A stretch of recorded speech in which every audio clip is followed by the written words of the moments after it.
وہ دعا جو ہے نا دعا، اس میں اصل ہے انفرادی. اجتماعی دعا میرے لیے تو مانگنا بڑا ہی مشکل کام ہے. خیر مانگ لینی چاہیے کبھی کبھار، لوگوں کو سیکھنے کا موقع مل جاتا ہے. لیکن اجتماعی دعا کے موقع تو کبھی کبھار ہی آتے ہیں نا. آپ مجھے ایک بات بتاؤ، جب کسی سے قرضہ مانگنے کے لیے جاتے ہو، کسی ذاتی ضرورت سے لیے جاتے ہو، تو کیا بھونپو ہاتھ میں لے کے جاتے ہو؟ اس کو بھونپو کہتے ہیں نا، وہ جو اسپیکر ہوتا ہے. یہ پوری قوم کو لے کے جاتے ہو، جا کے چھپڑ میں اس سے لجاجت کرتے ہو بیٹھ کے کہ یار تو حالات دیکھ رہے، غربت مہنگائی کہاں پہنچی ہوئی ہے، یار تھوڑا کچھ روکڑا شوکڑا دے دے. ایسا ہی ہوتا ہے کہ نہیں ہوتا؟ تو دعا کا جو اللہ نے اصول بتایا ہے قرآن مجید میں، ادعوا ربکم تضرعا وخفیہ، اپنے رب کو پکارو عاجزی کے ساتھ اور چپکے سے. تو دعائیں کرنا سیکھیں. مسئلہ سارا مسلمان کے ساتھ یہ ہے کہ اس کا ہر ایک کے ساتھ کنیکشن. جی بیٹا، اچھا میں پڑھ لوں گا دعا کے لیے، ٹھیک ہے. مسئلہ مسلمان کے ساتھ یہ ہے کہ اس کا اللہ تعالی سے کنیکشن کیا ہو گیا ہے؟ کمزور. اسی سے سارے مسائل کھڑے ہو رہے ہیں. تو دیکھو آج کے اس بیان میں نا جو بات سیکھنے کی ہے، میرے لیے بھی آپ کے لیے بھی، جو میں جتنی باتیں کرتا ہوں میں اس میں سب سے پہلے اپنے آپ کو خطاب کر رہا ہوں. میرا کبھی یہ دعویٰ نہیں ہے کہ جو باتیں میں کر رہا ہوں تو وہ مجھے ضرورت ہی نہیں ہے. اور بھائی میں سب سے پہلے اس کا خود محتاج ہوں کہ اللہ مجھے عمل کی توفیق دے. اس لیے میرے یہ بیان نہیں ہوتے، یہ تکرار ہوتی ہے. مل بیٹھ کے کچھ نصیحت کی باتیں شیئر کر لیتے ہیں جو ہم سب بھولے ہوئے ہیں مجھ سمیت. آپ کہہ سکتے ہیں جب مل بیٹھ کے باتیں شیئر کرتے ہیں تو پھر نیچے بیٹھ کے گپ شپ لگائیں، اوپر کیوں بیٹھے ہوئے ہیں؟ تو وہ اس لیے بیٹھا ہوں اوپر کہ نظر آ جاؤں سب کو میں آرام سے. نیچے بیٹھوں گا تو نظر نہیں آؤں گا، اس لیے مجبوری میں اوپر بیٹھا ہوں. میں سمجھتے ہیں اس لیے نہیں بیٹھا کہ میں نصیحت کرنے والا ہوں تو میں کو بہت نیک آدمی ہوں، تو میں چونکہ بڑا آدمی ہوں تو میرا مقام بہت عظیم انسان ہوں. میں عظیم تو قیامت میں پتہ چلے گا بھائی، عظیم کون ہے اور وسیم کون ہے. یہ کب پتہ چلے گا؟ قیامت میں پتہ چلے گا عظیم کون ہے اور وسیم کون ہے. دنیا میں تو کچھ بھی ہو سکتا ہے. تو اس لیے ہمارا سب سے بڑا مسئلہ کیا ہے؟ آج جو ڈپریشن، اسٹریس، بیماریاں، پریشانیاں، ناکامیاں اور ٹینشنیں، ان کی بڑی وجہ یہ ہے کہ ہمارا اللہ سے کنیکشن کیا ہو گیا ہے؟ کمزور. بعض لوگوں کا تو بالکل ہی ختم ہو گیا ہے. اور اللہ نے جو ہمیں عبادتیں دی ہیں نا، تراویح کی عبادت، رمضان کی عبادت، ذکر اذکار کی عبادت، حج کی عبادت، عمرے کی عبادت، دعا کی عبادت، صدقات و خیرات کی عبادت، ان سب کا مقصد اللہ سے تعلق پیدا کرنا ہے. آج سب کچھ ہو رہا ہے مگر اللہ سے تعلق نہیں ہو رہا. یہ بڑا مسئلہ ہے. دیکھو ہمارے ایک دوست تھے، ان کے ہاں اللہ تعالیٰ معاف فرمائے، کوئی واقعہ ہوا گھر میں خودکشی کا. بے روزگاری کی وجہ سے کسی نوجوان نے خودکشی کی. اللہ تعالیٰ اس نوجوان کی مغفرت کرے. بہرحال کبیرہ گناہ ہے لیکن دعائیں مغفرت تو کرنی چاہیے. مجھے جب اطلاع ملی میں نے ان کے والدین کو سمجھایا. وہ بہت ٹینشن میں آئے نا ماں باپ، کہ ہم نے بھی تانے دیے تھے اس کو بے روزگاری کے، تو اس کی ٹینشن اس نے زیادہ لے لی ہے. میں نے کہا یہ ٹینشن زیادہ لینے والی بات بالکل غلط. بات یہ ہے کہ ہم نے اپنی ضرورتوں کے دائرے بہت زیادہ وسیع کر لیے ہیں کیونکہ ہمارا اللہ سے کنیکشن نہیں. اب چاہتے ہیں کہ سب کی توندیں فل بھریں، پیٹ بھریں، گھر بڑے بڑے ہوں، گاڑیاں سب کے پاس ہوں، بینک بیلنس سب کے بھرے ہوئے ہوں، بالکل عیش کی زندگی ہو، کوئی ٹینشن نہ ہو. اللہ تو ہے ہی نہیں نا بیچ میں. اللہ بیچ میں ہے ہی نہیں کہ اصل کامیابی ہے کہ خدا خوش ہو ہم سے. وہ تو ہے ہی نہیں، وہ تو مقصد ہی نہیں ہے. تو جب دولت کو باپ بنا کے، شہرت، عزت، خواہشات کو باپ بناؤ گے تو میرے بھائی کھمبوں سے ہی چپکو گے. پھر جا کے کوئی کھمبے سے چپکے گا، کوئی زہر پیے گا، کوئی نہیں بھی پیے گا نا تو ڈپریشن سے مرے گا، وہ برین ہیمریج سے مرے گا ڈپریشن میں. صحابہ کے پاس جو ہے نا 24 گھنٹے میں ایسے حالات بھی آئے ہیں کہ 24 گھنٹے میں ایک کھجور ہے کھانے کے لیے. وہ تو ٹینشن اور ڈپریشن کی گولیاں بھی نہیں کھا رہے تھے اس وقت. ایسے حالات آئے نا جنگوں میں کہ 24 گھنٹے میں کیا کھایا. ایک صحابی نے جب بتایا نا کہ ہم 24 گھنٹے میں پتہ نہیں 2-3 کھجوریں کھاتے تھے. لوگوں نے کہا اس میں گزارا کیسے ہوتا تھا؟ انہوں نے کہا ہم سوچتے تھے جب یہ بھی نہیں ملتی تھی, جب ایک کھجور ملتی تھی, ہم ان دنوں کو یاد کر کے 2 کھجوروں پہ خوش ہوتے تھے. لوگوں نے کہا بھائی جب ایک کھجور ملتی تھی اس پہ کیسے ٹینشن ختم ہوتی تھی؟ انہوں نے کہا ہم اس دن کو یاد کرتے تھے جب کھجوروں کی گٹلیاں چوسا کرتے تھے, کھجور بھی کھانے کو نہیں ملتی تھی. آج کباب پراٹھے کھا کے کھمبے پہ لٹکتا ہے جا کے, ٹینشن سے جو مرتا ہے نا خودکشی کرتا ہے. پہلے پیٹ بھرے گا, کھائے گا, نرم بستر پہ لیٹے گا, رات اس نے نرم بستروں پہ گزاری ہوگی.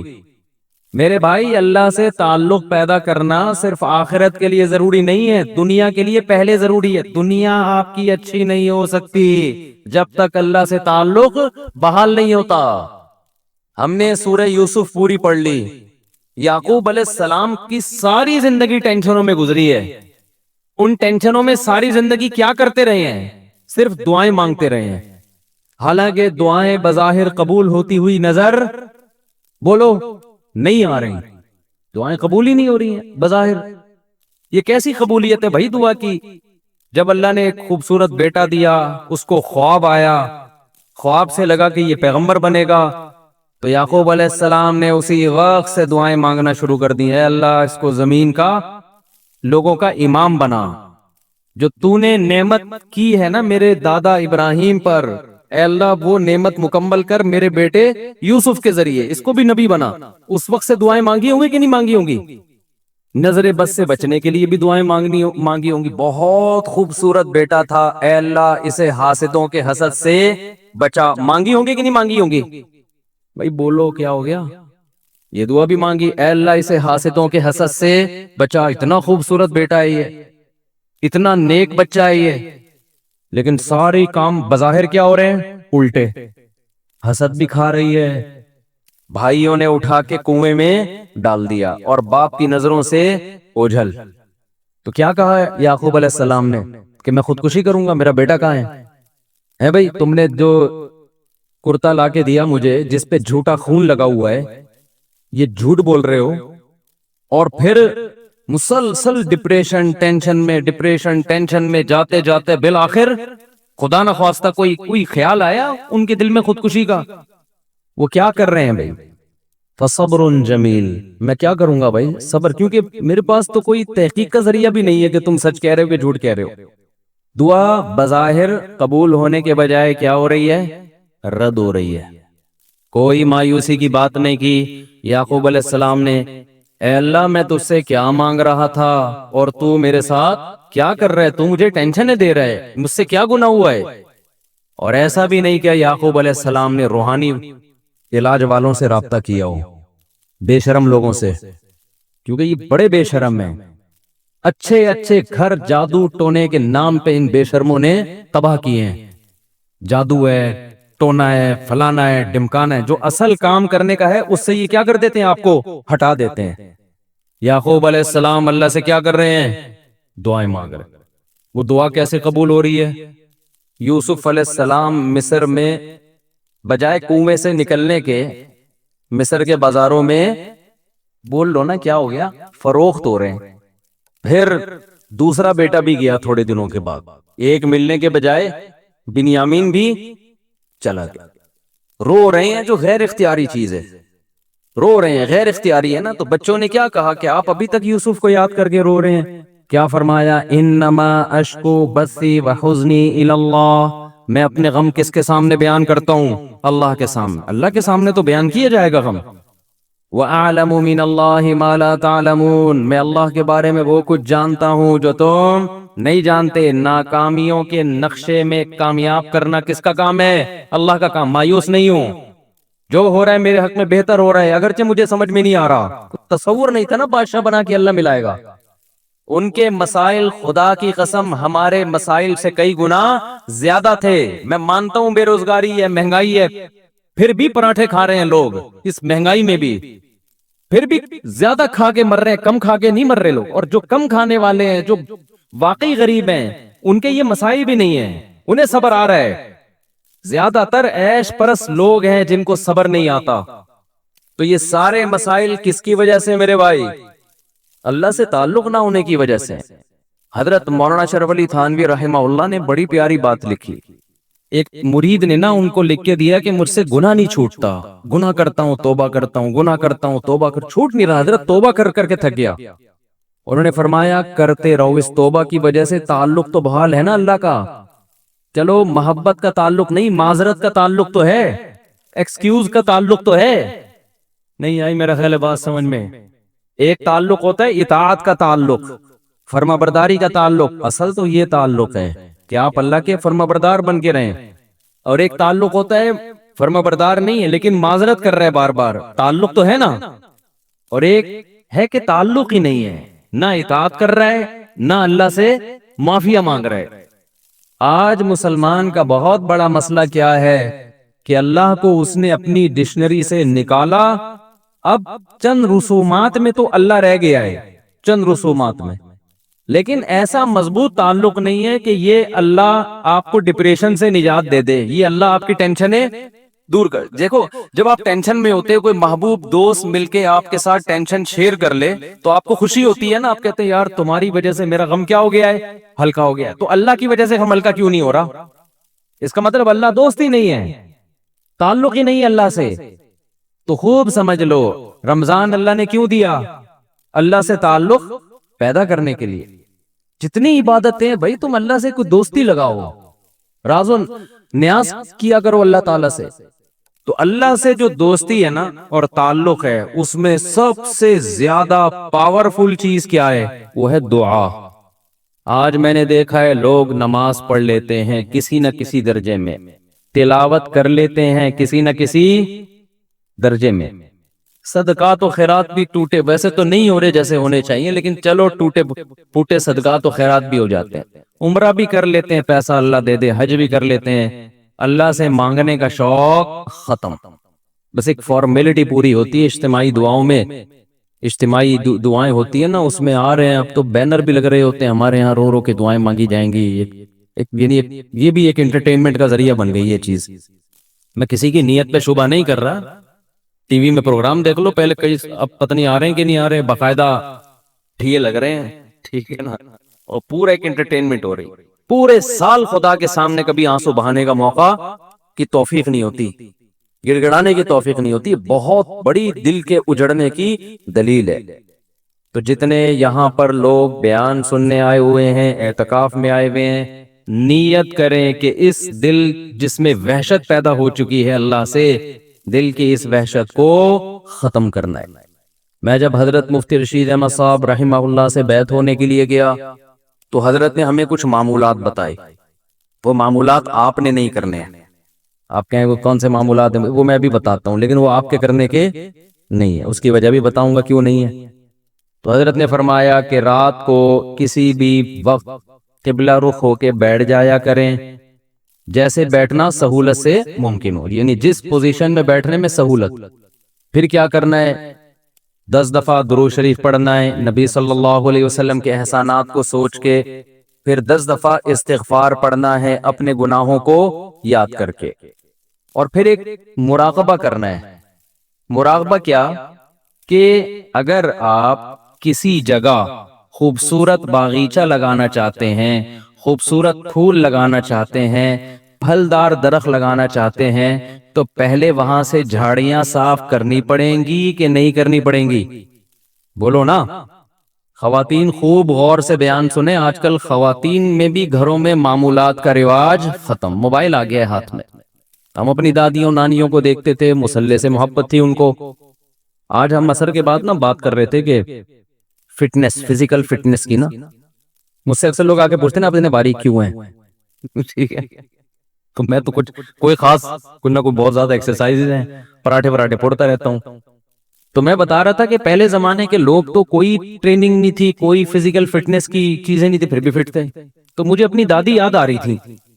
اب آج خواتین واکنگ بھی کرتی ہیں، جاگنگ بھی کرتی ہیں، جم بھی جا رہی ہیں، میں اس کے خلاف نہیں ہوں، پردے کے ساتھ کیا جا سکتا ہے، کیونکہ گھر میں اور تو کچھ ہو نہیں رہا، تو پھر تو کھا بڑی سپیڈ سے رہی ہیں، تو پھر وہی ہوگا نا جو مردوں کے ساتھ ہو رہا ہے، جو عورتوں کے ساتھ ہو رہا ہے، پٹ پٹا کے دھماکے کے ساتھ اطلاع آ جاتی ہے، ایک دن آج یہ دنیا سے چلے گئے۔ لیکن ہم جب پرانی عورتوں کو دیکھتے ہیں، اپنی دادیوں نانیوں کو، تو انہوں نے تو ایک ایک تخت پہ پوری پوری عمریں گزار دی۔